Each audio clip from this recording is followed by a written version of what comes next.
Howdy, y'all. So today I want to have a very honest conversation about the last episode of Miss Marvel. First and off the bat, I don't think it was a bad episode, but I do feel like this series is kind of spiraling into something bigger, and I'm not sure how I feel about it. And so instead of writing down notes for this episode, I figured I would just kind of have like a open, short discussion with you guys on like the things I'm liking and the things I'm not, and what makes me nervous as to whether or not the series is going to end as strong as it started. I think the major thing that has to be complimented with this episode and with this series is that my love of Kamala trumps anything that happens in an episode. Like, whether I like an episode or not, I want to watch her and her story unfold. And that's something that is really impressive and something that Marvel just really knows how to do so well. They really just know how to sell you on a character, and therefore the plot or other things can get a little bit convoluted. They buy themselves some grace with the compellingness of their characters, and that's something I greatly admire and something I really love in Kamala,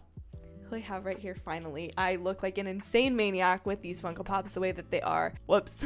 But I really like her. I even like the introduction of the new characters in this episode, because thinking about like 4 episodes into Daredevil or Jessica Jones, you're still meeting new characters. But the problem I'm finding is 4 episodes into a 6-episode series or season does make it a little difficult to then add more characters and add higher stakes when you're telling me you're already about 60% or more through the series. And that's something that I'm definitely sort of struggling with here, because we got the introduction of the red knives, which I think is like a really cool concept. Very much takes me back to season 2 of Daredevil with kind of like the hand and Elektra and all of the martial arts training. I think it's really cool, and I like that they're kind of this secret source of understanding for Kamala. And I like the fact that this series continues to juxtapose like the willingness and acceptance of strangers in her life, people who are ready to accept that she's a superhero, yet those same people aren't necessarily willing to accept who Kamala is. And then her family, who knows and loves her for being Kamala, maybe isn't ready to accept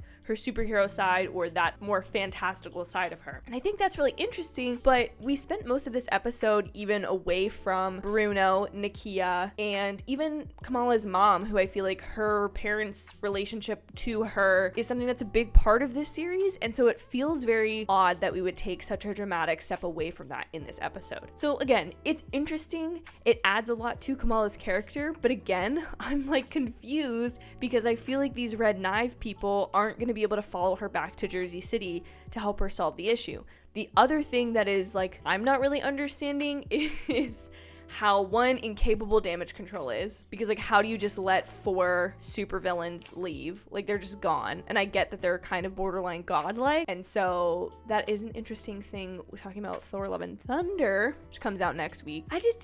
Again, it's not that I didn't enjoy this episode. Like I don't think it was like a terrible episode, but when I look at these Marvel shows, I have to be super critical about each of the episodes that are given to us. Realistically, logically, we have 2 more 45-minute episodes with Kamala before we see her in the Marvels. She has a limited amount of screen time left, and I don't feel like this is adding towards the plot. Now, again, could information in this past episode be really useful for the finale of this season and be the reason that like too many Marvels, that Captain Marvel has to come back to Earth and be involved to like help Kamala from this? But I don't feel any closer to understanding why the bangle is important. I don't know. I just feel like it's kind of like the Scarlet Witch reveal, if you will, in WandaVision. Like we all knew she was the Scarlet Witch, and then they built up to that moment.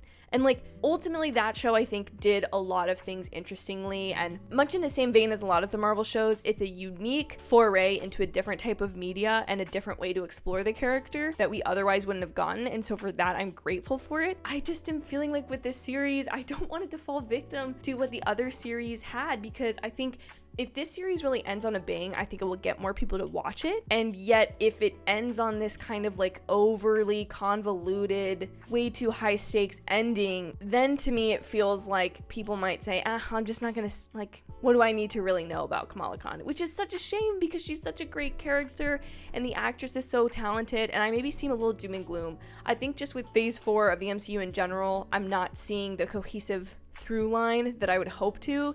And with this show in particular, I'm just feeling like this is such dramatic high stakes, and our next show is going to be She-Hulk, which sure is a little fantastical, but like it doesn't have the same cosmic level of I don't know. Can you tell I'm having a hard time wrapping my mind around this? Overall, I enjoyed the episode because, like I said, I like spending week to week with Kamala Khan. And I think that is something that is so different about television format than any other type of media. That's where I'm like middle of the road on this episode. What do you think of this episode of Miss Marvel? Please let me know in the comments down below. If you enjoyed this review or are just kind of maybe feeling some of the same concerns or hopes for this series closing out as I am, please like this video and subscribe so you can see the next 2 weeks reviews. Was this episode 4? So there's 2 more weeks. Yes, let's see the next 2 reviews I do for this series. Thank you all so much for watching. I hope you have an absolutely amazing day or night wherever you are or whenever you're watching, and I will see you in my very next video. Bye, y'all.